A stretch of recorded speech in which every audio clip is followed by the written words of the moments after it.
Assalamu alaikum, I'm Hiba. And I'm Zaid, You're listening to Diary of a Matchmaker. a podcast that will take you into our world as matchmakers. We'll share our experiences and offer advice for the single Muslim. So let's dive in. Bismillah. Assalamu alaikum everyone. Welcome to another episode. My name is Zaid and on the other mic is my wife and co-host Hiba. Assalamu alaikum. It is early morning here. It is, and today's topic is deal breakers. Yep. What are deal breakers? Why are they important? They were very important to me. When I was talking to you back in November 2019, I was crystal clear about my number one deal breaker.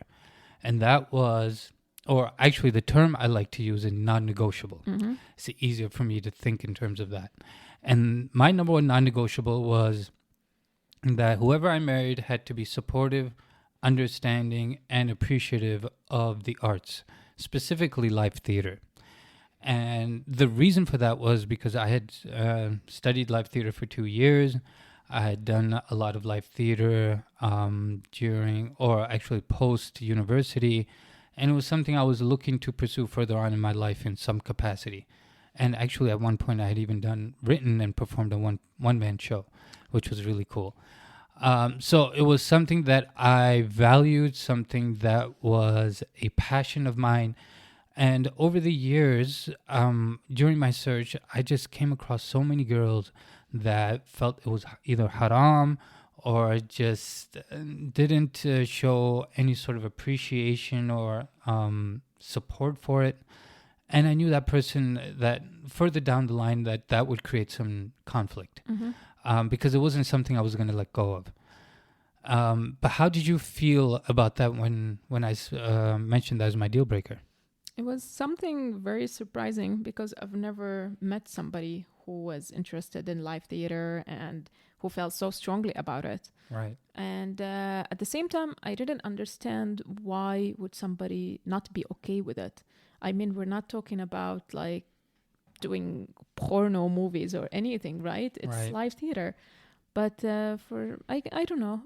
I was totally fine with that. But again, it depends on the content, what is being played. Of course. Yeah. Right. And any sort of halal content or halal endeavor can be pushed towards haram, all right, towards haram boundaries. So I was totally aware of that. My number two deal breaker was non-negotiable, was that whoever I married would have to put in effort in taking care of their health in some capacity or another. Whether that's going to the gym, eating right. So at that time, I was a certified yoga instructor.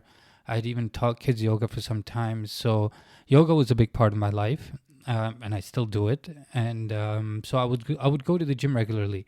Now, of course, I'm not saying I'm some sort of athlete with a six-pack or anything like that, but I prioritized my health.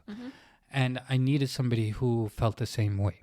Yeah, I was lucky enough to be living in a building in Jordan that had a gym, a women-only gym in the same building. All I had to do was just take an elevator 2 floors down and I'll be there.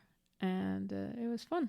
So it was also fun for me to know that you're also interested in health and fitness, all of that. Yeah. And what was your number one deal breaker? Materialism. Materialism I can never tolerate. And it just doesn't go in line with how I envision my life, the lifestyle I want to have. And I also feel materialism is very linked to big ego. Yeah. And that's another thing I can't tolerate, ego. Somebody who's just always talking about themselves, thinks too much of themselves, boastful, all of that. Yeah. And this is something that's very, very easy to spot from the first conversation, probably. Yeah, and it showed up when we were discussing meher, when we were discussing lifestyle, that you envisioned a very simplistic lifestyle. And that deal breaker actually carried over into our conversations about minimalism. Oh, yeah. Yeah. I remember that. And then what was your number two? My so the first one, materialism. Second one is egotistic. Somebody who's egotistic, like I said. Right. Yeah. Yeah, so what's cool is that when I hear your deal breakers and when I talk about my own deal breakers, it's clear that they were rooted in values. That we were crystal clear about our values, and we were clear about how we envisioned our life, what we needed for a meaningful, fulfilling relationship. So when we formulated our deal breakers, it was coming from a place that was, it was coming from our values, essentially. And when we look at our intake form for both guys and girls, it's kind of funny because in the beginning, when we first had our intake form, the question was for all of our clients, what are your top 3 deal breakers? And what would be the answers we would always get? All haram things, all sins, somebody who drinks, somebody who, I don't know, goes to nightclubs, uses foul language, all of that. Yeah, and it was just so frustrating to us because we kept thinking, okay, I can't think of a single Muslim that would be okay with any of these things. Yeah, I mean, we're talking to Muslims at the end of the day, Obviously. So then we had to change the question and say, in capital letters, what are your top 3, in capital letters, non-haram deal breakers? And still we get what? Somebody who's abusive, somebody who drinks, doesn't pray, all of that. Yeah.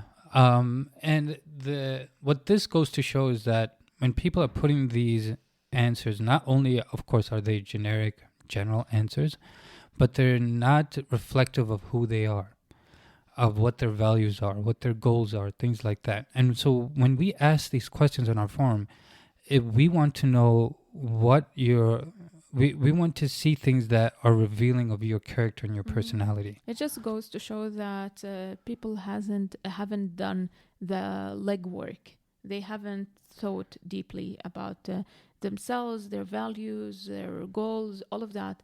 And they're jumping in without doing all that legwork. Yeah. So it's important to first think deeply about those things, and then when you are crystal clear about those things, then your deal breakers will just naturally formulate on its own. The Prophet ﷺ said in a hadith, إِذَا جَاءَكُم مَّن تَرْضَوْنَ دِينَهُ وَخُلُقَهُ فَزَوِّجُوهُ. If somebody with a character and deen you're pleased with proposes, then marry them. Then the key word here is pleased with, because what you're pleased with might look different from what somebody else is pleased with. Like the Prophet ﷺ could have just said, if somebody who prays and fasts and is respectful to their parents and all of that proposes, then marry them. But no, he didn't say that. He said, tardawna, you're pleased with. So it's important to know what you're pleased with, what will help you to grow spiritually, mentally, emotionally, financially, what you need. So how can you formulate your own deal breakers? That's a good question. One, reflecting upon your values. So we will have another episode about values. With values here, we mean core values. They're not superficial things. It's not that the girl knows how to make good biryani, or he knows, I don't know, he drives this kind of car. Values are something that's very rooted in just who you are. And there are fun ways to help you formulate your and we'll values. talk about that. Next episode, inshallah. Yeah. And when I talk about values, just remembering that you are much more than your career, your income, your education, your physical beauty. There is much more to you than that. Yeah. But like I said, we'll get into that in the next episode. Number 2, being crystal clear about your goals. Are you a very career-oriented person? Are you somebody who is very much looking to climb up the corporate ladder? Is your goal to pursue an entrepreneurial path? Mm-hmm. And of course, if that is something important to you, then you need somebody that's going to be supportive of that. Exactly. So, for example, if you're looking to start a business in the future, then a good deal breaker would be somebody who is risk averse, right? Yeah. If you're a woman and you're looking to homeschool your children, you're clear about that, then a deal breaker would be somebody who's looking for a career-oriented woman. So it's very important to know the aspirations you have for the future, the kind of lifestyle you want to have. And when we're saying goals, we're not saying about, oh, I'm interested in, I don't know, picking up this hobby, ice skating or something. Right. So we said values, and we said goals and aspirations. The third one would be habits. Yes. We all have certain habits. Nobody is perfect. Hiba has certain habits. I have certain habits she doesn't like. My habits are all good. Right. So the goal is not to seek perfection or to look for perfection. The goal is to understand what habits you can tolerate, what habits you cannot tolerate, because we all have certain habits that we cannot tolerate in a potential spouse. Right. Because, of course, we're waking up next to this person, we're sleeping next to this person. Right. So taking the time to be very crystal clear about what those intolerable habits are. A very common one for girls is hygiene. Somebody who's unhygienic is something that they cannot tolerate. Another one for guys, somebody with a loud voice. Another one would be, I don't know, somebody who's a morning person, always energetic, waking up at 6, going out for jogging, and he wants somebody who's like that. So a deal breaker would be somebody who, I don't know, wakes up at noon and is not a morning person. So reflect on those things that are important to you. We have, we mentioned it before, we have our ebook, The Compatibility Challenge, and one of the games is actually formed around this topic of tolerables and intolerables, and you can check it out on our website. But what else can you say, Zaid, about this topic? Well, before we move ahead, the important thing to note is that oftentimes your intolerables will be different from the next person's intolerables. So you want to avoid the generic answers like we mentioned before that we constantly keep seeing on our intake forms. We take the time to deeply reflect on your intolerables, because your intolerables are going to be very specific to who you are.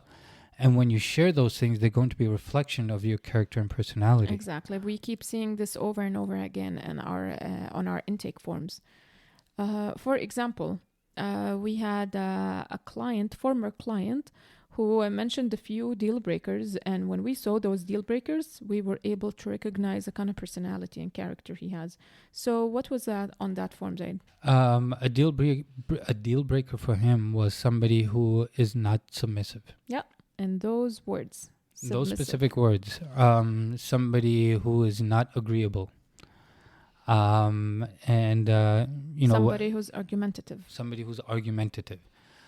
So, of course, we're not trying to pass any judgments here. People are what they are. But the cool thing was that he clearly revealed the kind of person he was and the kind of person he was looking for. And unfortunately, we didn't have anybody in our database that fitted that profile. And so we had to refund him and discontinue our service with him. Yeah. So deal breakers are important because, first of all, they will help you identify compatibility, if this person is compatible with you or not. And they will help you learn about your personality and their personality. So they will reveal a lot of things about the person. And there are no right or wrong deal breakers. It's just they're specific to who you are. When formulating your deal breakers, just keep these 3 things in mind, as we mentioned: values, goals and aspirations, and habits. And hopefully, what we shared here will help you in your journey and help save you a lot of time and headache. Inshallah. A new feature we have is called fan mail. So if you have any question, any, observations or anything you'd like to share with us privately, then you can click on the link under each episode, fan mail, send a fan mail, let's chat, something like that. And we would get a private message and we'd love to connect with you. If you have any questions, we'd love to answer them. Until next time. Assalamu alaikum.